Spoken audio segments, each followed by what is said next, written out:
আসসালামু আলাইকুম।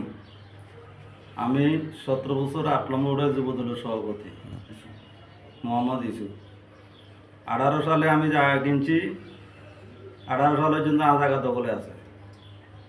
শেখ হাসিনা 5 তারিখে যাওয়ার পরে 6-7 তারিখে কাজল আমার বিপক্ষে একটা লোকে বিচার দিছে আইও মামুগনি।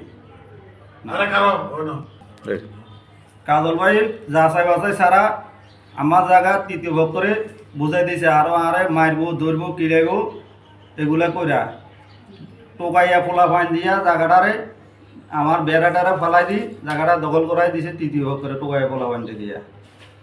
আমাদের এত নিরাপত্তা নাই। আমাদের এগুলা করার কারণে বিএনপির ভোটগুলা নষ্ট হইতেছে। আমার মতন আরও লোক আছে মুখ খুলি কইতে পারেন না, এভাবে কষ্ট ওদের মানুষের। আমি প্রিয় নেতা উদুদ মিয়ার কাছে সঠিক বিচারটা চাই। আমি কোনো বিচার এখানে কাজল মিয়ার কাছে পাইতাম না, আর এটা কোনো নিরাপত্তা নেই আমাদের। আমরা দলগরু হিসেবে 17 বছর কষ্ট করার পর আমাদের কোনো নিরাপত্তা নাই কাজল সাহেবের কাছে। কিন্তু মানুষ কীভাবে নিরাপত্তা আছে এইভাবে করে অনেক মানুষের জায়গা দখল করে এইভাবে সিস্টেম করে সব কিছু করে মানুষের আমাদের বিএনপির ভোটগুলো নষ্ট করতেছে। আমরা 17 বছর হাজার হাজার ত্যাগী নেতা আছি, কিন্তু আমাদের কোনো মূল্যায়ন নাই তার কাছে। সেই নতুন টোকাইয়া বলা হইলে তার বোঝায় সে এগুলা করতেছে। কিন্তু আমি প্রিয় নেতা উদুদ মিয়ার কাছে সঠিক বিচারটা এখন আমি পাই।